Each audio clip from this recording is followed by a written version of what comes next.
សួស្តីទាំងអស់គ្នាអញ្ចឹងថ្ងៃហ្នឹងវិលមករក topic យើងម្ដងទៀតហើយ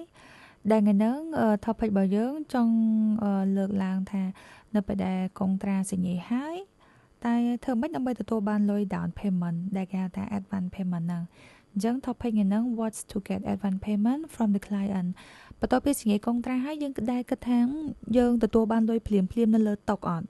អញ្ចឹងនៅក្នុងមានន័យថា real practice ជាក់ស្ដែងនៅពេលសញ្ញាកុងត្រាហើយគេមានឯកសារគេខ្លះដែលនៅក្នុង FedEx contract ក៏គេនិយាយដែរអញ្ចឹងខ្ញុំរៀបរាប់step មួយចំនួនតាក់ទងជាមួយនឹង checklist នៅពេលដែលយើងសញ្ញាកុងត្រាហើយយើងធ្វើអីគេអញ្ចឹងទី1តាក់ទងជាមួយនឹងយើងត្រូវតែ submit performance security នេះនៅក្នុងវីដេអូចាស់ខ្ញុំបាននិយាយហើយយើងអាចទៅមើលបានជាធម្មតាខ្ទង់ប្រហែលជា 10% នៃ contract amount មួយទៀតតាក់ទងជាមួយនឹង confirm advance payment value នៅក្នុង contract data ឬក៏ appendix ព្រោះបច្ចេកខ្លះខាង client គាត់អត់ឲ្យ advance payment ទេប៉ុន្តែបច្ចេកខ្លះទៀតគាត់ឲ្យ advance payment 10ឬក៏ 20% អញ្ចឹងទៅអញ្ចឹងយើងត្រូវទៅមើលនៅក្នុង contract data ឬក៏គេហៅ appendix មុនពេលសញ្ញាកុងត្រាហ្នឹងថាអូខេបច្ចេកហ្នឹងនៅពេលដែលទទួលបានហើយគេឲ្យ advance 10% អញ្ចឹងយើងត្រូវទៅមើលដែរថាគេឲ្យ advance អត់បន្ទាប់ពីយើងឆែកមើលឲ្យថាអូខេយើងមាន advance 10% អញ្ចឹងចូលដល់ step ទី3ហ្នឹងដែលគេហៅថា prepare advance payment guarantee APG in the exact required form អញ្ចឹងនៅក្នុងសភៅ FedEx វាមាន form របស់វាហើយសម្រាប់ engineer ឬក៏ client ហ្នឹងគាត់ក៏មាន form របស់គាត់ដែរអញ្ចឹងនៅពេលដែលយើងចង់យកលុយ advance payment យកមកប្រើយើងត្រូវតែ submit guarantee ឲ្យគេវិញ guarantee ហ្នឹងគឺត្រូវចេញដោយធនាគារគ្នាយើងអញ្ចឹងក្នុងហ្នឹងគេហៅថា advance payment guarantee នៅវីដេអូមុនក៏ខ្ញុំបាននិយាយលើកឡើងពី advance payment guarantee ដែរអញ្ចឹងយើងអាចទៅមើលវីដេអូចាស់បានហើយadvance payment guarantee នេះវាត្រូវ issue by the banks អញ្ចឹងពេលយើងទៅធនាគារគាត់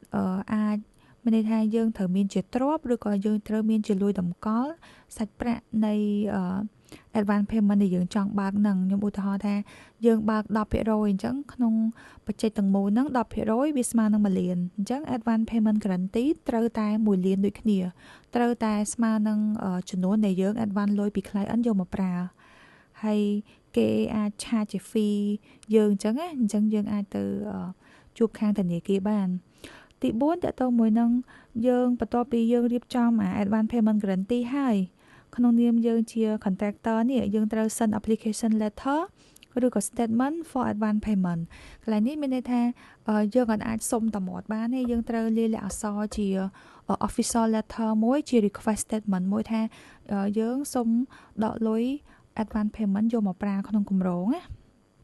អញ្ចឹងកន្លែងនេះយើងអាចផ្ញើជា email ជា official letter ឬក៏ statement ទៅឲ្យខាង engineer ក៏ដូចជាខាង client ថាយើងចង់ដកលុយ 10% advance payment បន្ទាប់មកកន្លែងទី5នេះគេនិយាយថា ensure ថាadvance payment guarantee នឹង valid របស់វាត្រូវតែ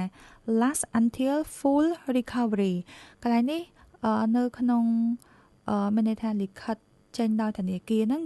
គេមាន valid date ថាតើadvance payment guarantee ហ្នឹងផុតសុពលភាពនៅថ្ងៃណាអញ្ចឹងនៅពេលដែលនៅក្នុង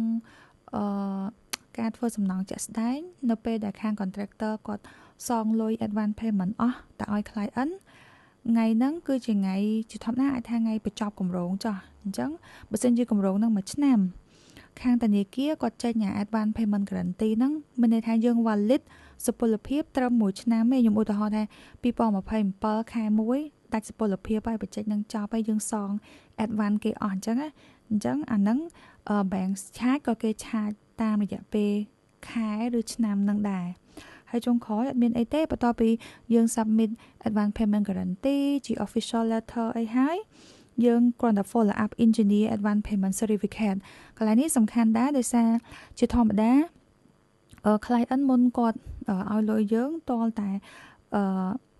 ខាង engineer ហ្នឹងគាត់ចេញ certificate ថាអូខេលុយប៉ុណ្ណឹងគាត់ទទួលស្គាល់ថាគាត់អាចឲ្យចេញទៅ contractor បានណាទាំងអស់គ្នាអញ្ចឹងចុងក្រោយអរគុណនេះជា Telegram របស់ខ្ញុំបើសិនជាចាប់អារម្មណ៍អាចតាក់ទងមកបាន ហើយអរគុណច្រើន